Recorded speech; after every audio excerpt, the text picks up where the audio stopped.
that you call yourself an emotional dresser. Yes. So in my mind, I've created what that means, and you can clarify because Okay. it's probably not right. So in my mind, like if you are, in a funk, maybe you're dressed in all black, or like, if you are, feeling happy, maybe you're gonna go over the top with, pop of the color. Am I right or wrong? Kind of, but not really. Okay, so wrong. Okay. When I say I'm an emotional dresser, it just goes back to how not necessarily if I'm happy, sad, angry, or mad, because I like to be positive a lot. So if I am in a funk, I'm definitely not wearing black. I'm getting super glam and super pretty to try to get myself out of it. But it would go back to what I said about the whole tomboy thing, or if I'm feeling bohemian, or if I'm feeling like a thug, like I have a gold grill. Like I will put all 8 in at the bottom and some Jordans and not care. Or I'll pull out my Charlotte Olympia pumps and wear it with a pencil skirt and a blouse. It depends on who I want to be that day. Okay. So yeah, that when I say emotional dresser, it's more so Character. Cool, yeah. Okay. If you could rate any celebrity stylist's closet. Another stylist? Yes. Yeah. Another stylist. Honestly, and I hate to say her because I feel like everybody would pick her, but June Ambrose has some of the dopest pieces ever. From her shoes to her hats to her sunglasses. I mean, she's always on. So I'll go with June. Have you ever met her? Yes, I have met June. I met June. We attended a Charlotte Bronson show during Fall Fashion Week. Can't remember exactly what season it was. It might have been 2011 or 2010. But yeah, she's amazing. She's a blast. She's really, really nice, super fun. So yeah. What do you do during Fashion Week? I attend shows and we drink. And we socialize and we go to rooftop parties and all the fun, glamorous stuff about fashion. And we also network. So this is when we're meeting designers and we're shaking hands with designers and we're taking notes as to what garments walked down the runway that we want to put on X, Y, and Z client. So it's a lot of fun, but it's work as well. Who would you say is the best dressed rapper? I always have a problem picking one thing. Like I don't have a favorite but if I had to name some rappers who I think dress well, I would pick Rick Ross. Okay. He's fashionable. T.I. On occasion. But it's more so than not. Yeah. And usually I can tell when people switch their stylist or when they don't use their stylist. As a stylist, you just know, you're like, oh yeah, he picked that out himself. Or he let somebody else pick it out. Let me see, what other rappers? I don't know. What about, do you watch reality TV? Yes. Well, not consistently, but I do keep up when I can. Who are some of your favorite dressed reality stars? I don't have any. You think they all need some help? Not necessarily that they all need some help. It's just nobody is jumping out at me right Okay. now. Like nobody's just been dynamic enough to where I'm like, this is what comes off at the top of my head. So not to say that, you wouldn't throw a name out and I'd be like, oh yeah, them. It's just nobody's coming to mind. Let's talk Swank Blue for a bit. How did that come? Oh, just tell folks that aren't familiar what that is. Swank Blue is my online e-boutique. It's basically a collection of things that I think are dope. And what I like to pride Swank Blue on is its affordability. Okay. Because I believe that looking like $1 million doesn't necessarily have to cost it. And you see people all the time who spend thousands and hundreds of thousands of dollars on their clothes and they still don't look ridiculously amazing. So I'm actually wearing all swank blue, and I didn't even do it on purpose. I was just like, oh, okay, I'm gonna throw this bomber on and tuck it into this skirt and just walk out the door. But that's what swank blue is. It's like my little thing. Okay. We talked earlier. How long has it been around?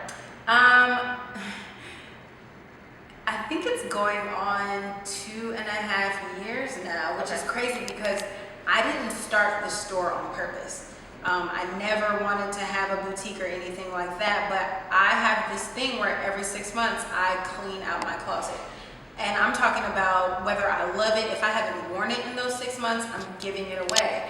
And I would constantly take like Dolce & Gabbana jeans and all this designer stuff to Goodwill and Salvation Army, and I would just literally leave it with them. And every single time, my friends would be pissed. They're like, why didn't you let us come raid the closet first? You really just gave away all that stuff? I'm talking like 60 pair of shoes. Like, it's not, every time I go, they would ask me if I was moving. They're like, oh, are you moving? I'm like, no, I'm just getting rid of stuff.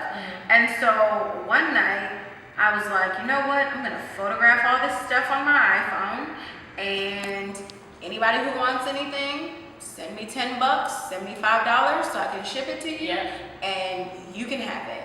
And it was 4 o'clock in the morning when I got done posting.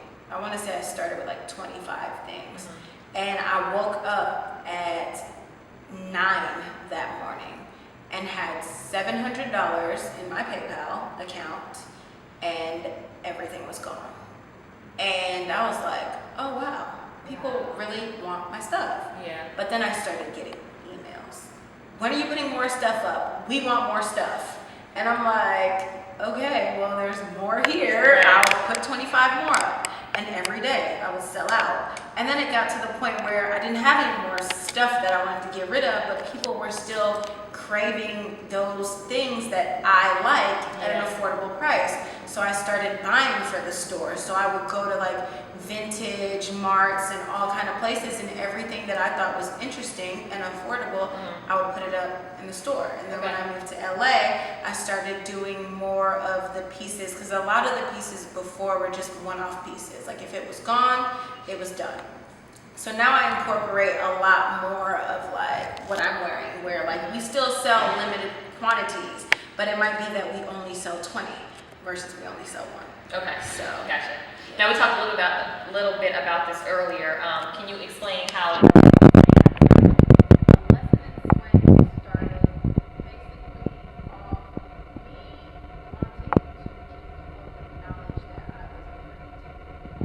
Like I said before, when I first started, I didn't know anything about this business, like nothing. I literally had to learn everything through trial and error. And I would go into a lot of boutiques nowadays, and I'd want to pull, and they're like, "Oh, Lori, you're the only person that we let pull. We're not ever letting any other stylist pull because they don't return our garments in blah blah blah condition, or she didn't bring my garment bags back, or I gave her wooden hangers and she gave me back plastic ones." And I'm starting to realize that because people don't know, they're ruining the credibility of our business. Because you will get a good fashion stylist who wants to pull from a new store, but because that store has been burned by somebody who might not have necessarily known the process, they just ruined a relationship. So I'm like, why don't I just educate people on how to properly do what it is we do and see where that goes? And I get a lot of emails. People are like, can you help me? Can you give me advice? And between me moving around at the pace that I'm moving around and always working, it's impossible for me to constantly answer all these emails. So I created this platform where if you really, really want to know how to get started with this business, what it is you need to do to stay in this business, come to my workshop. What's the best piece of advice you've been given about being a fashion stylist? I think the best piece of advice that I've been given was also the worst piece of advice I've been given, and it was be patient. And the reason why I say that it was the worst piece of advice was because at the time I was told I took being patient for being stagnant. Like I would sometimes pull the reins back on what I was doing because I'm like, oh, but they said, you know, be patient, don't do too much too soon. But what they really meant was constantly keep working and keep pushing yourself, and don't accept no's, and don't let a no make you stop. Keep going and be patient that somebody will acknowledge and recognize what it is you're doing and give you the opportunity to shine further. Okay, gotcha. In terms of up and coming fashion stylists or up and coming celebrity stylists, what are 3 pieces of advice you could give them outside of log on and take your workshop? The first piece of advice is research. Know exactly what it is that we do in this business. It's not necessarily, well, compared to other careers, fashion styling is a fairly new business. Yeah. So know the difference between a fashion stylist and a designer, or a fashion stylist and a personal shopper. Like, research the industry. Also research and look up to people who are already doing this. See the routes that they took, the mistakes that they made, and learn from that. And then network. Like, it really. What does that mean? This business, as well as a lot of other businesses, is really about who you know, and who you've met along the way. It's a lot easier for you to go to some fashion event and shake the hand of a brand rep and then email them later like, hi, nice to meet you. If you have any other opportunities that ever come up, I'd love to work with you. Then for you to just find somebody's name on an internet search and then email them. So make your presence felt, and then be consistent. So for example, I'm really big on social media, and my name is the same on everything. Instagram, Twitter, my website. If you type in Olori Swank, you can find me. And a lot of people take for granted what consistency can really do for your brand. So be consistent. Okay. Let's talk about this hair for a second. How did we come up with this color? My hair. My hair. Your hair should have its own handle. You know what? Maybe somebody will make me one. But yeah. My hair has almost become a metaphor for my entire career, because like how I never meant to start this online store and Swank Blue happened, or I never meant to be a fashion stylist and look at me now. I didn't want blue hair. I wanted pink with purple highlights. When the girl got done, my hair was blue and I was devastated and I cried. And this was 6 years ago.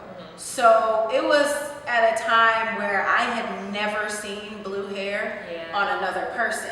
Yeah. So I was like, yo, like, people are gonna laugh at me. I really cried. And I would have had her fix it, but I had to be at the airport, like literally maybe 2 hours after she got done.